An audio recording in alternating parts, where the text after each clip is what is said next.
Oups, désolé, je faisais une petite sieste. Si tu es comme moi et que tu trouves parfois que tu manques de sommeil, tu vas aimer cette vidéo qui présente 10 conseils des astronautes de la NASA pour mieux dormir. Houston, nous avons un problème. Ces célèbres paroles prononcées par le commandant de la mission Apollo 13, James Lovell, n'avaient bien sûr rien à voir avec des ennuis de sommeil. Dans la vidéo d'aujourd'hui, tu vas découvrir pourquoi l'insomnie est si courante chez les astronautes et ce qu'ils font pour la combattre. Reste à l'écoute jusqu'au bout afin de voir comment les astronautes se reposent en orbite.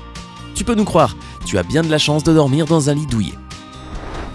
N'oublie pas que nous publions plusieurs vidéos amusantes et informatives chaque jour. Donc n'hésite pas à t'abonner à notre chaîne et à activer les notifications pour être toujours au courant de ce qui se passe du côté sympa de la vie. Tu es bien réveillé ? Ça arrive à tout le monde de piquer du nez. Les problèmes de sommeil peuvent avoir de multiples raisons. Le stress, les maladies chroniques ou les perturbations du rythme circadien. Ton horloge interne est construite sur un horaire de 24 heures pour régler tes cycles de sommeil et d'éveil. Si tu as des horaires de travail anormaux ou si tu fais un long voyage à travers plusieurs fuseaux horaires, ton rythme circadien peut s'en trouver perturbé. Alors imagine un peu. La station spatiale internationale fait le tour de la Terre toutes les 90 minutes. Ce qui signifie que pour les astronautes qui s'y trouvent, le Soleil se lève 16 fois par jour. Pas étonnant qu'ils soient sujets aux troubles du rythme circadien.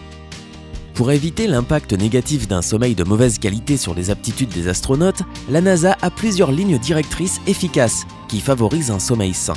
Et ne t'inquiète pas, si tu as du mal à t'endormir, ces astuces fonctionnent aussi sur Terre. Commençons par le numéro 10. Couche-toi et lève-toi toujours à la même heure. Non, il ne faut pas se coucher et se lever à 7h du matin, ça ne marchera pas. Les scientifiques de la NASA et les experts du sommeil s'accordent à dire que la façon la plus efficace de faire face aux problèmes de sommeil est de se coucher et de se lever tous les jours à la même heure. Avant qu'ils ne décollent dans l'espace, on donne aux astronautes un planning de sommeil adapté à leur horloge interne. Pour suivre un certain horaire de sommeil, tu peux utiliser un programme informatique qui éteint automatiquement tes appareils à une heure donnée. Il faut un peu de temps pour s'y habituer, mais tu seras content de l'avoir fait. Si tu t'allonges sur le dos, les jambes tendues contre le mur pendant 10 minutes avant d'aller te coucher, cela améliorera ton débit veineux et tu te sentiras plus détendu. Après ça, il te sera beaucoup plus facile de t'endormir. Numéro 9. Débarrasse-toi des mauvaises habitudes qui affectent ton sommeil. Le processus d'endormissement dépend surtout de ce que tu fais avant de te coucher. Donc évite de faire des choses qui stimulent ton organisme. Si tu pars pour un jogging ou tout autre sport le soir, la température de ton corps augmentera et tu auras besoin de plus de temps pour te détendre et t'endormir. C'est pourquoi les astronautes réduisent leur activité physique quelques heures avant le coucher. Pour t'endormir plus rapidement, essaie de passer quelques heures dehors. Ne fais pas d'exercice, contente-toi de prendre l'air en faisant une promenade. Numéro 8. Évite les aliments lourds le soir. Les astronautes s'en tiennent à des aliments légers le soir. Forcer son corps à devoir digérer des repas lourds alors qu'il devrait se reposer ne t'aidera pas à avoir un sommeil de qualité. De plus, tu risques d'être ballonné et de te réveiller plusieurs fois au cours de la nuit. Encore une fois, cela nuit à la qualité de ton sommeil. Si tu as une petite faim avant d'aller au lit, opte pour une collation hypocalorique plutôt que sucrée ou grasse. Une collation légère apaisera ta faim sans t'alourdir au moment du coucher. De même, ton sommeil sera plus profond et plus reposant si tu évites le petit café du soir. Autrement, tu risques de passer des heures au lit à compter des moutons. En parlant de moutons, il y a un célèbre astronaute qui s'appelait Alan Shepard, ce qui signifie berger en anglais. Numéro 7. La température de la chambre est très importante. Les astronautes s'assurent que leurs cabines sont bien ventilées et que la température y reste fraîche. Ces deux facteurs ont un effet crucial sur la qualité du sommeil. La température idéale se situe entre 15 et 18 degrés Celsius.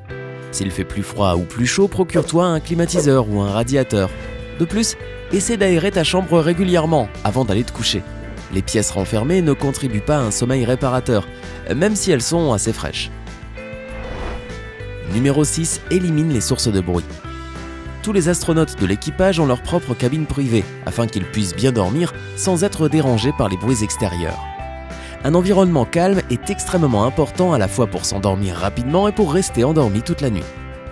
Si l'isolation acoustique n'est pas parfaite dans ta chambre et que les bruits de l'extérieur ou des voisins bruyants te dérangent, Hé, j'essaye de dormir. Envisage l'acquisition d'une machine à bruit blanc.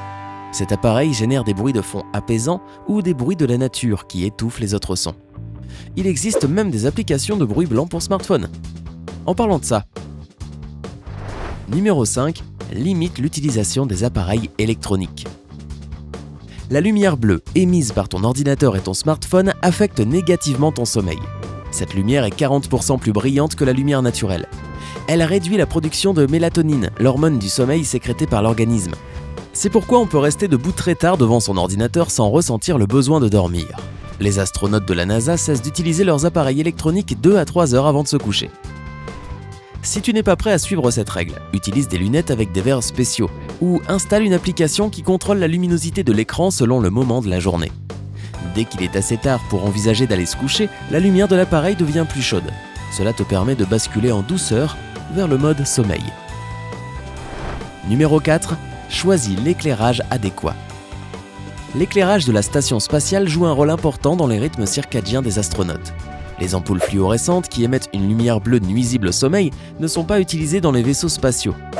On utilise plutôt des ampoules LED qui peuvent changer de couleur et d'intensité. La lumière bleue est réduite la nuit et augmentée le jour pour améliorer les performances des astronautes. Évite d'utiliser un éclairage fluorescent. Utilise des ampoules qui émettent une lumière jaune ou orangée, car elles n'ont pratiquement aucune influence sur la synthèse de mélatonine. Numéro 3. Crée-toi un environnement propice au sommeil. Les cabines des astronautes sont dépourvues de fenêtres. Souviens-toi qu'ils doivent bloquer la lumière de 16 levers de soleil successifs. Moins il y a de lumière dans une pièce, plus ton corps produit de mélatonine et mieux tu dors. Si la pièce où tu dors n'est pas assez silencieuse ou sombre, utilise des bouchons d'oreille et un masque de sommeil. Assure-toi que tous tes appareils électroniques sont éteints et qu'aucune lumière ne pénètre dans la pièce par la porte ou par la fenêtre. Numéro 2. Apprends une technique de relaxation. Certaines personnes souffrent de troubles du sommeil à cause du stress et de l'anxiété. Dans ce cas, les astronautes de la NASA ont recours à une thérapie comportementale qui les aide à se détendre et à composer avec le stress qui les empêche de dormir. Ce programme identifie les habitudes qui causent des problèmes de sommeil et les remplace par celles qui favorisent un bon endormissement. L'une des techniques les plus efficaces pour soulager le stress et calmer son esprit avant de dormir est la respiration profonde. Voici tout ce que tu as à faire. Inspire lentement et profondément en comptant jusqu'à 5. Retiens ta respiration en comptant jusqu'à 5. Expire en comptant jusqu'à 5. Recommence jusqu'à ce que tu sentes tes muscles relâcher toute la tension accumulée. Un autre moyen de te sentir plus détendu si tu as du mal à t'endormir est de faire un exercice avec les orteils.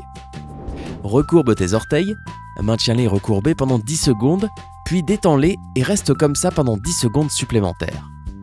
Fais cet exercice 10 fois avant de te coucher. Et ton pied va s'endormir. Numéro 1. Consomme de la caféine et de la mélatonine. Consommer de la caféine ? Oui, tu as bien entendu. Lorsque les astronautes éprouvent un léger trouble du sommeil, ils prennent des suppléments de mélatonine pour s'endormir. Il ne s'agit pas de somnifères qui peuvent t'assommer presque instantanément. Ils n'ont qu'un léger effet sédatif qui aide à s'endormir lentement et en douceur. Et pour se réveiller lorsqu'ils en ont besoin et être plus performants lorsqu'ils n'ont pas eu une bonne nuit de sommeil, les astronautes consomment des produits qui contiennent de la caféine, comme le thé, le café ou le chocolat. Et enfin, une bonne nouvelle pour les accros au café. Selon des études menées par l'armée américaine, les effets de la caféine sont optimaux lorsque ton sang contient environ 340 grammes. Donc si tu n'as dormi que 5 heures, bois 2 tasses de café contenant 85 grammes de caféine chacune juste après le réveil et 2 autres tasses 4 heures plus tard. Cela t'aidera à mieux te concentrer et à être plus attentif. Oh, et voici un bonus.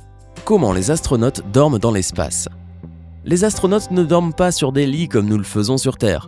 Au lieu de cela, ils dorment dans des sacs de couchage verticaux dans lesquels ils doivent s'attacher pour ne pas flotter pendant leur sommeil. Au début, c'est un peu difficile de s'habituer à dormir en apesanteur, mais leur corps s'adapte rapidement aux nouvelles conditions de sommeil et ils arrivent à se détendre et à s'endormir. Peu importe s'ils ressemblent à des zombies dans des cocons. Que fais-tu pour t'endormir rapidement ? As-tu des conseils sur la façon de récupérer après un long voyage en avion ? Partage tes astuces dans les commentaires ci-dessous. Clique sur le bouton j'aime si tu as trouvé cette vidéo utile et n'oublie pas de t'abonner à notre chaîne. La vie est tellement plus intéressante chez Sympa.